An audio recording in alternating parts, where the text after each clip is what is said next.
Greetings. I'm following Roskin in this chapter because we don't have as much time to cover a country as I would normally like because we lost a week with all of the transition material. So I'm not sure Roskin put things in the order that I would have. For example, the next thing he covers is the German Constitutional Court. There's not a whole lot that I want you to know about the Constitutional Court. I've already mentioned that Germany is one of the few countries in the world with a powerful Supreme Court. Some people would even say that the German Supreme Court is as powerful as the American Supreme Court. I'm not sure if that's true. To tell you the truth, I don't know enough about the German Supreme Court to equate it, but certainly there is no question that uh, I probably taught probably 10 to 12 different countries in the world, and there's no question that Germany is the only country I've ever come across that has a Supreme Court that is comparable to the United States. So,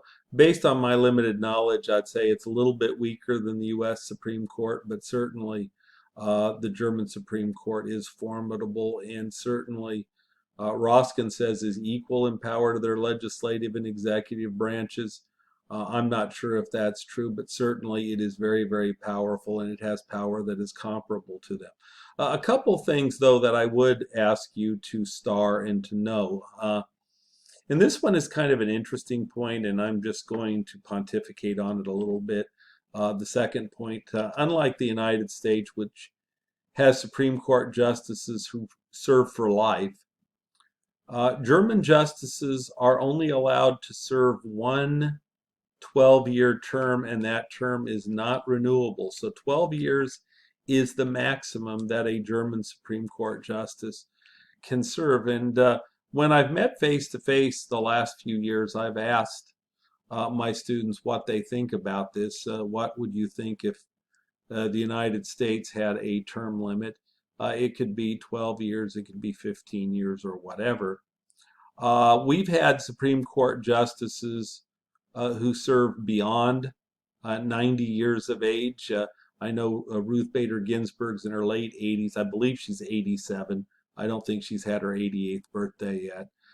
We do have six justices out of nine who are over age 65.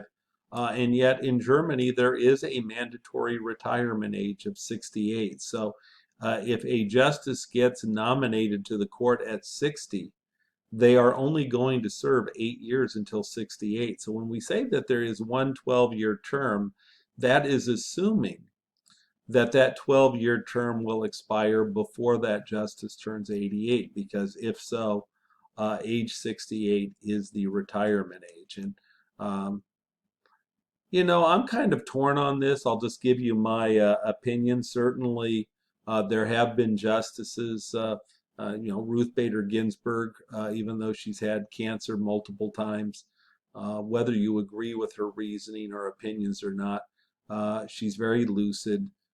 She's very well spoken. Her opinions are still very good. John Paul Stevens served into his 90s. I think he was 90, maybe he was 91 when he retired.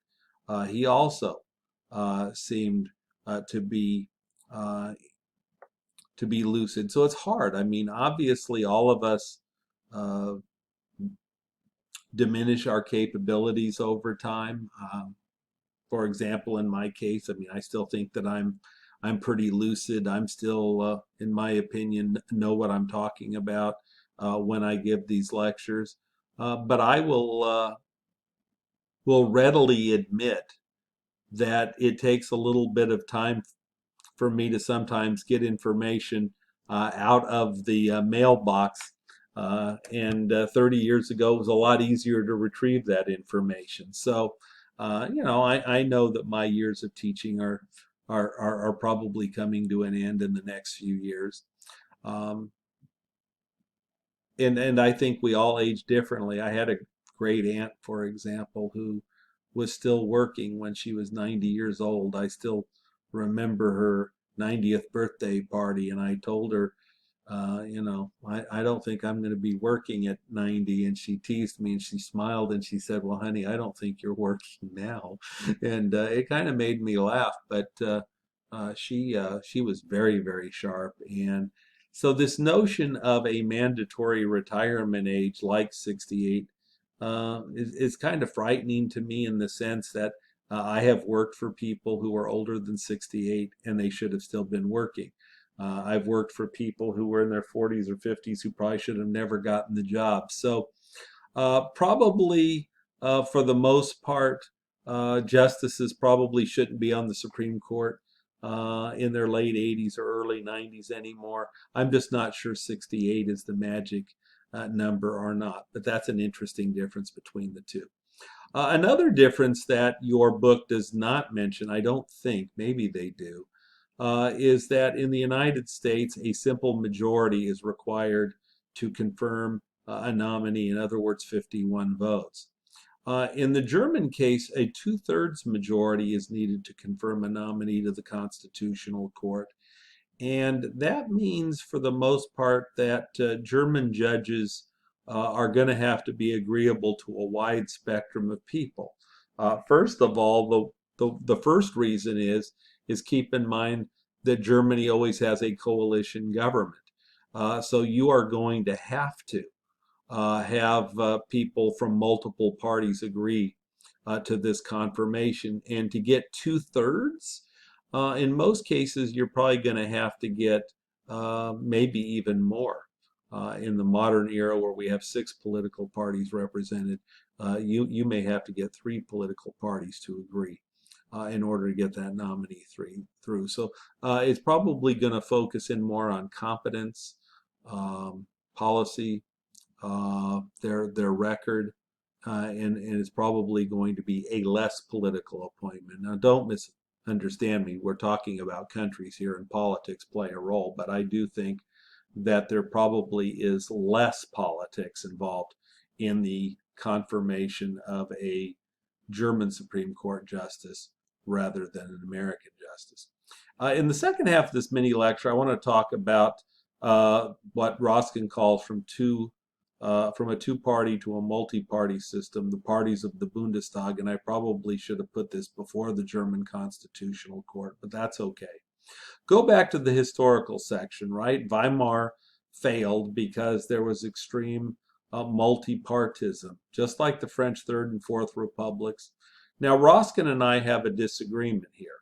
Roskin claims that the Federal Republic, 1949, after World War II, created a much more stable 2-plus party system. Now, my disagreement with Roskin, and if I ask on the exam, according to Roskin, for most of the period that we've had the current governing system in Germany, if the question asks for Roskin, it's a 2-plus party system, but I believe the way, and I've already started inputting final exam questions, I believe the question that I inputted, now whether the computer chooses it as one of the 50, I don't know, but I believe Germany was a 3-party system, not a 2-plus party system, and here's why.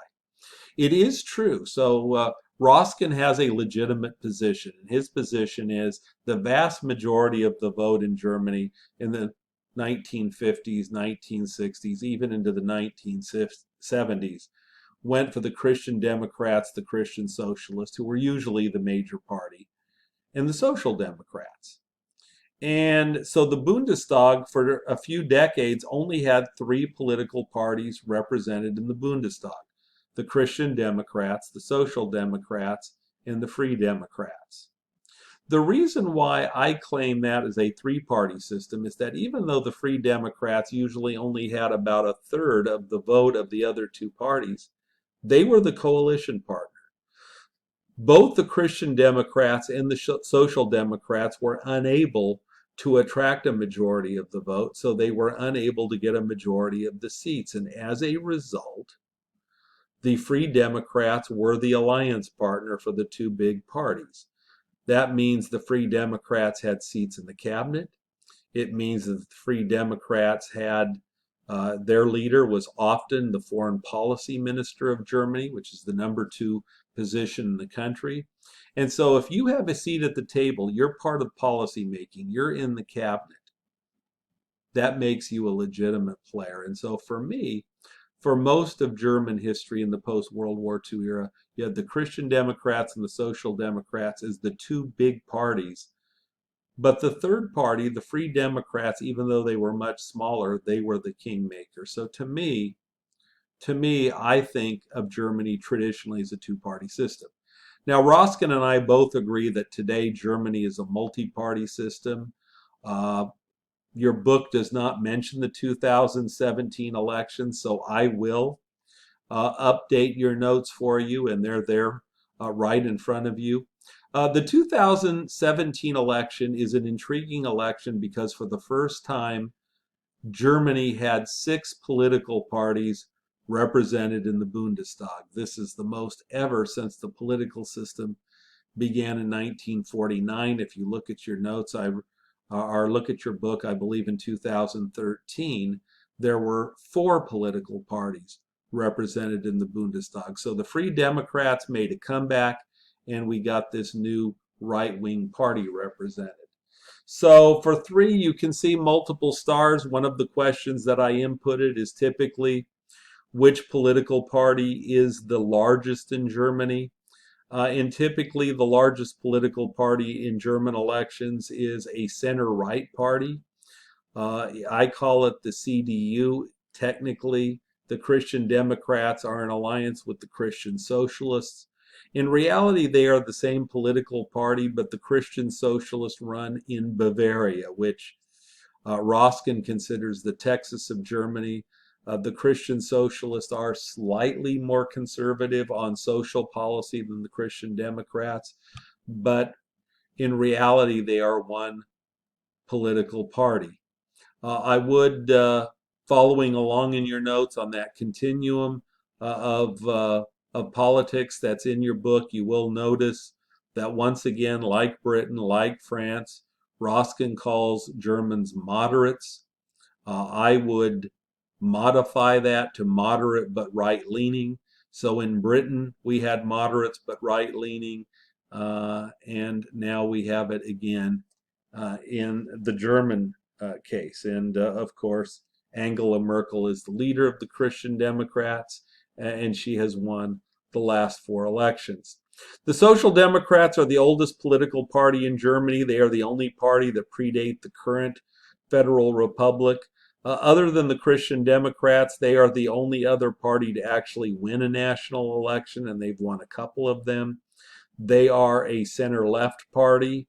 They are an advocate for a generous welfare state, and they have governed once with the Free Democrats, and the last time that the Socialists won an election, they actually governed with the Green Party, and it was not a very good alliance from 1998 to 2005.